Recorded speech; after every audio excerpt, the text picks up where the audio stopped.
ন্যায় বিচার পাবে। আমরা ইনসাফে বিশ্বাসী। ন্যায় বিচার আমরা করার সর্বোত্তম চেষ্টা আমরা করবো এবং ন্যায় বিচারই হবে ইনশাল্লাহ। আমাদের এখান থেকে রিটার্নিং অফিসাররা যে সিদ্ধান্তই দেন, যদি রিজেক্ট হয় তাও আমাদের কাছে আপিল করতে পারে। অত কারোটা যদি গ্রহণ করা হয়, ও কোনো ক্যান্ডিডেট যদি চায় বা কোনো আর্থিক প্রতিষ্ঠান যদি বলে যে আমারটা এই বকেয়াটা আদায় না করে তারা অ্যাকসেপ্ট করেছে, কোনো অভিযোগ যদি অ্যাগ্রিভ যদি থাকে, এনি ক্যান্ডিডেট ক্যান অ্যাপিল।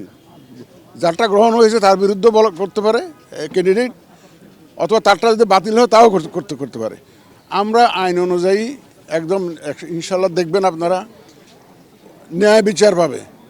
ওই যে একটা এখন একটা কথা উঠছে না, ইনসাফ, আমরা ইনসাফে বিশ্বাসী এবং আমরা ইনসাফ করবো ইনশাল্লাহ। দেখবেন যে আমাদের হিয়ারিং হওয়ার পরে দেখবেন আপনারা যে আইন অনুযায়ী যা হবে, বিধিবিধান অনুযায়ী যা হবে, আমরা সেই ধরনের সিদ্ধান্ত দিব। এবং আইন তো সবার জন্য সমান, সবাই তো মানতে বাধ্য হবো, তাই না? শিয়া বাটার ও ভিটামিনে সমৃদ্ধ লিলি বিউটি সোপ, তারুণ্যময় উজ্জ্বল ত্বকের জন্য।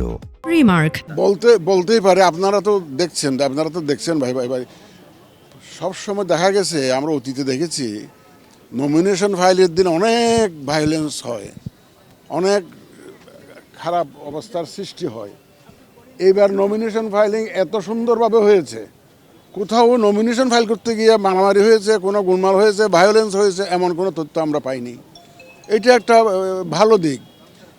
এবং এই যে এখানে এই যে আপিলে যে সবাই আসছে আমাদের এখানে, এটাও তো একটা বড় প্রমাণ যে মানুষ যে কত আগ্রহী নির্বাচনের জন্য, কত আগ্রহী, এটাও একটা বড় প্রমাণ। নাহলে ওনারা দূর দূরান্ত থেকে এসে যে ওনাদের আপিল করতে আসতেন না আমাদের এখানে। তা এটা আমরা পজিটিভলি দেখছি, যে আপিল যে করতেছে এটা আমরা পজিটিভলি দেখছি।